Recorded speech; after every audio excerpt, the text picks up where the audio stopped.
Cease fire کی آڑ میں امریکہ اور اسرائیل ایران پر ایک بڑے حملے کی تیاری کر رہے ہیں اور ایسے وقت کا انتظار کیا جا رہا ہے بظاہر کہ جب سیز فائر غیر مؤثر ہو جائے اور جنگ کا ماحول بنے تو سب سے پہلے ایران پر حملہ کیا جائے، بہت تیز رفتار حملہ کیا جائے اور کئی ایک زاویوں سے حملہ کیا جائے جن زاویوں سے پہلے ایران پر حملہ نہیں کیا گیا تھا۔ اب اس کی جو تفصیلات ہیں وہ بہت بکھری ہوئی ہیں اور ایک ایک کر کے سامنے آ رہی ہیں۔ میرا نام اظہر علی خان ہے اور آپ دیکھ رہے ہیں آج کی بات، اور آج ہمارا موضوع یہ ہے کہ کن اطراف سے ایران پر حملے کی تیاری کی جا رہی ہے۔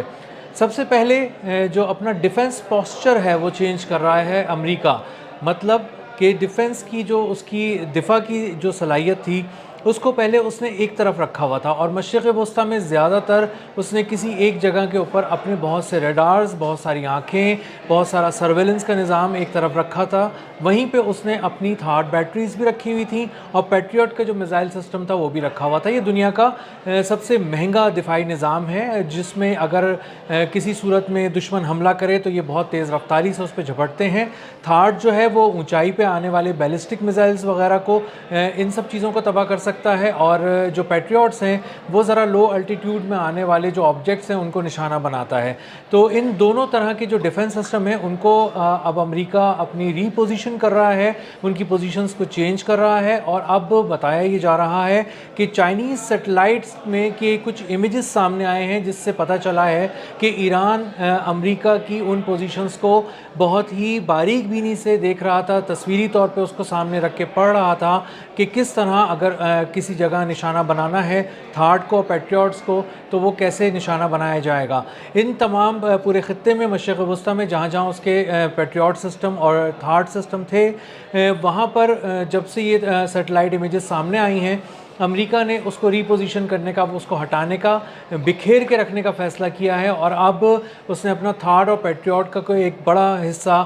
جارڈن میں موو کیا ہے، یعنی اردن کی طرف بھیج دیا ہے۔ اور اردن ایک بار پھر بہت زیادہ لائم لائٹ میں آ رہا ہے کیونکہ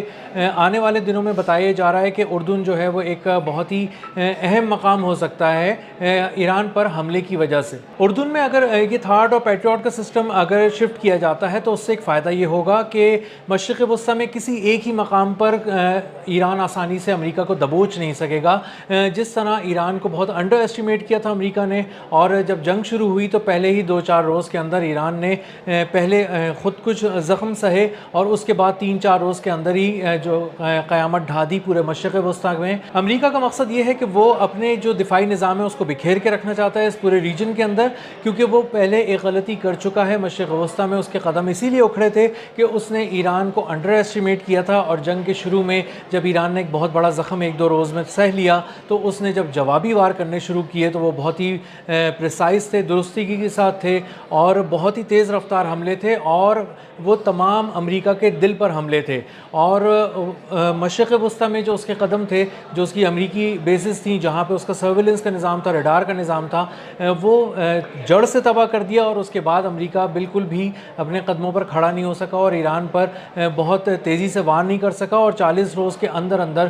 اس کو اپنی جنگ کو سمیٹنا پڑا اور سیز فائر کی باتیں کرنی ڈونلڈ ٹرمپ نے 20ویں دن سے شروع کر دی، اور ان کو اندازہ ہو گیا کہ اب ہم بہت زیادہ دیر تک جنگ نہیں لڑ سکتے کیونکہ ہمارے ریڈارز ختم ہو چکے ہیں جو 1 ارب ڈالر مالیت کے تھے، 500 ملین ڈالرز مالیت کے تھے، اور انہی کے ساتھ جڑی ہوئی جو انٹرسیپٹرز کے پورا ایک نظام تھا، تھاڈ کی بیٹریز تھیں، پیٹریوٹس تھے اور دیگر ملٹی لیئر ڈیفنس سسٹمز سے، ان کو بھی ایران نے بہت ہی کامیابی سے نشانہ بنا کر تباہ کر دیا تھا۔ تو اب امریکہ یہ کر رہا ہے کہ اب وہ پورے خطے کے اندر اس کو بکھیر کے رکھنا چاہتا ہے، اور اب اس نے اردن کا انتخاب کیا ہے اور دوسری طرف اسرائیل کا انتخاب کیا ہے۔ اب اردن اور اسرائیل سے بہت زیادہ یہ اس کا امکان ہے کہ یہاں سے ایران پر حملے کیے جائیں گے، اور اس کے علاوہ جو امریکی بیسز ہیں وہاں سے بھی تھوڑے بہت حملے کیے جائیں گے اس مشرق وسطیٰ میں، لیکن زیادہ تر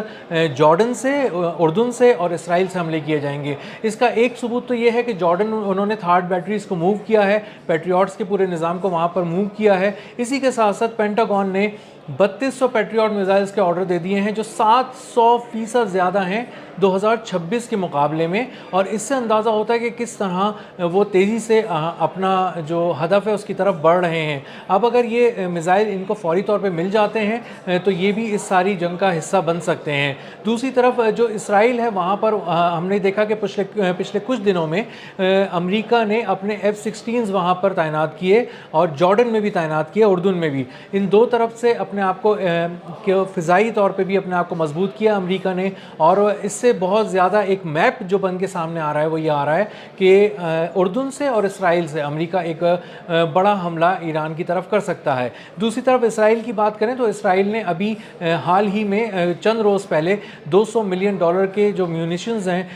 وہ آرڈر کیے ہیں، اور انہوں نے ایک ڈیکیڈ لانگ وار کی بات کی ہے، یعنی ایک ایسی جنگ جس میں 10 سال بھی وہ انگیج رہ سکتے ہیں، یا 10 سال تک آنے والے کسی بھی طرح کی جو ان کے پاس کوئی چیلنجز ہیں دفاعی طور پہ، اس سے نمٹنے کے لیے انہوں نے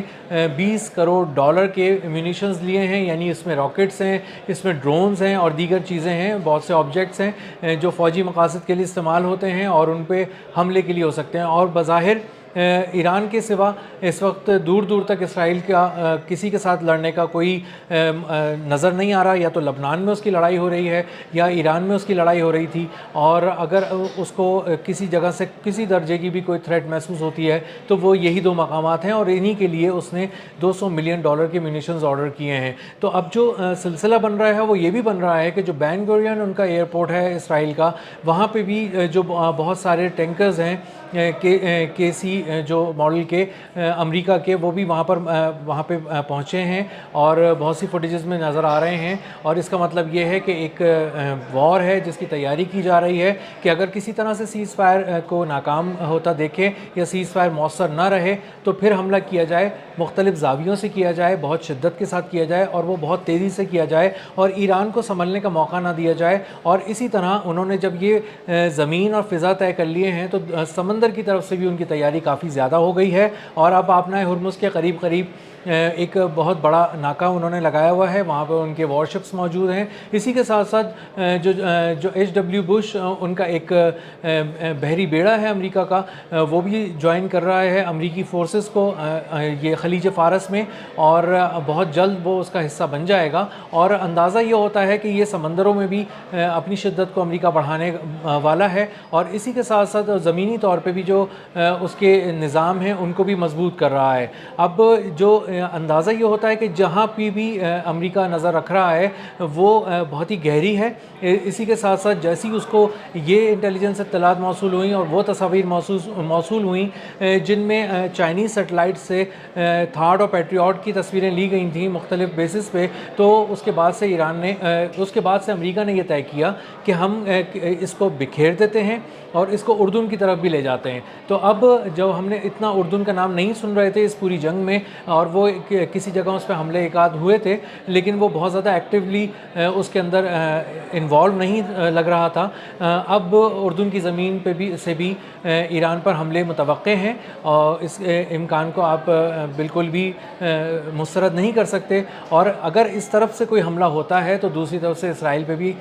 کی طرف سے بھی حملے کی تیاری کی گئی ہے، اور امریکہ اسرائیل مل کر اردن اور اسرائیل کی طرف سے اور دوسری طرف سے یہاں خلیج فارس کی طرف سے سمندروں سے ایک حملے کا پلان کر رہے ہیں۔ گو کہ جو اسپیکر ہیں ایرانی پارلیمنٹ کے باقر غالباف، یہ واضح طور پہ کہہ چکے ہیں کہ ایران کے پاس بہت سے ایسے سرپرائزز ہیں جو اس نے نئی جنگ اور نئے آغاز کے لیے رکھے ہیں، اور اگر جنگ چھیڑی جاتی ہے اور دوبارہ اس کی طرف آیا جاتا ہے تو ہمارے پاس بہت سے سرپرائزز ہیں، ہم حیران کریں گے۔ اور ان کے ایک کمانڈر کا یہ کہنا ہے ایران کے کہ ہمارے پاس کچھ ایسے میزائلز ہیں جس پہ آپ اپریل اور مئی کی ڈیٹس لکھی ہوئی دیکھیں گے، اور ہم اتنے تازہ میزائلوں سے حملہ کریں گے۔ اسی کے ساتھ ساتھ ایران کے ایک اور کمانڈر نے بھی یہ کہا ہے کہ اب جو میزائل چلیں گے وہ اس سے پہلے آپ نے نہیں دیکھے ہوں گے۔ اس کے علاوہ جو ان سے جڑے پاسداران انقلاب سے جڑے لوگ ہیں وہ بھی یہ بات کر رہے ہیں ان کے کمانڈرز کہ اب جو حملے ہوں گے وہ روایتی حملوں کے ساتھ ساتھ، یعنی اب تو یہ بھی روایت بن گئی ہے کہ جو انہوں نے حملے کیے ہیں اب تک ایران نے، حالانکہ وہ غیر روایتی حملے تھے اب تک کے، لیکن جو الیکٹرانک وارفیئر تھی، سائبر وارفیئر تھی، ایسیمیٹرک وارفیئر تھی، ان ساری چیزوں کو ایک نئے انداز سے ایران لے کر آئے گا، اور جب اب حملہ کرے گا امریکہ پہ یا امریکی مفادات پہ یا امریکہ کے وارشپس پہ یا اسرائیل پہ، تو وہ بالکل ہی مختلف نوعیت کے ہوں گے۔ یہ الگ میزائل ہو سکتے ہیں، یہ الگ ڈرونز ہو سکتے ہیں، یہ الگ ٹیکنالوجی ہو سکتی ہے، یہ الگ زاویہ ہو سکتا ہے، اور دیکھنے کا ایک الگ پہلو ہو سکتا ہے، حملہ کرنے کا نیا ہدف ہو سکتا ہے، اور اس طرح کے بہت سے اہداف کے بارے میں بھی ایران نے بتایا ہے کہ ہم ایک تصویر کے ذریعے بھی کہ ہم انڈر سی کیبلز کاٹ سکتے ہیں انٹرنیٹ کی کمیونیکیشنز کی، جو 7 کیبلز ہیں جس سے دنیا بھر کا انٹرنیٹ سست ہو جائے گا، ختم ہو جائے گا، اور رابطے جو ہیں وہ بالکل ہی ختم ہو جائیں گے۔ اور اسی کے ساتھ ساتھ انہوں نے کچھ ایسے ڈیٹا سینٹرز کی بھی تصویریں دیں، کچھ ایسے سائبر اہداف کی بھی تصویریں دیں کہ اگر یہ سائبر وارفیئر شروع ہوتی ہے تو یہ خاموش دھماکے ہوں گے جو سنے نہیں جائیں گے، دیکھے نہیں جائیں گے، کہیں پہ ریکارڈ نہیں ہوں گے، لیکن پوری دنیا اپنے ہاتھ پہ یعنی موبائل فونز پہ، اپنی اسکرینز پہ یعنی کمپیوٹرز پہ اس کو دیکھے گی بھی، محسوس بھی کرے گی، اور جب دنیا سے ان لوگوں کا رابطہ کٹ جائے گا تو لوگوں کو اندازہ ہوگا کہ کمیونیکیشن جو تھی وہ سب سے بڑا ہتھیار تھا، اور اس کو جب بہت ہی بہتر انداز سے ایران نے کھیلا ہے تو اس کے بعد اب پوری دنیا مالیاتی بحران کا بھی شکار ہو گئی ہے، عسکری طور پہ بھی بہت سے حصے ٹوٹ رہے ہیں، اور ایران جو ہے وہ مختلف انداز سے اپنی جو بالادستی ہے وہ قائم کرتا ہوا نظر آ رہا ہے۔ آنے والے دن بہت ہی چیلنجنگ ہیں ایران کے لیے بھی اور امریکہ کے لیے بھی، کیونکہ اب اگر جنگ چھڑتی ہے تو وہ ایک ایسے ڈائمنشن کی طرف چلی جائے گی، ایک نئے رخ کی طرف چلی جائے گی جو امریکہ نے بھی ایران کی طرف سے پہلے نہیں دیکھا ہوگا، اور ایران کو بھی امریکہ اور اسرائیل یہی بتا رہے ہیں کہ ہم اپنا زاویہ بدل چکے ہیں، ہم اپنے ہتھیار بدل چکے ہیں، ہم اپنے طریقے بدل چکے ہیں، اور اب دونوں جو فریقین ہیں وہ ایک دوسرے کو بڑے سرپرائزز دیں گے۔ اب تک کے لیے اتنا ہی، ملتے ہیں اگلے ولاگ میں کسی نئے خبر، نئے تجزیے اور نئے زاویے کے ساتھ۔ اللہ حافظ۔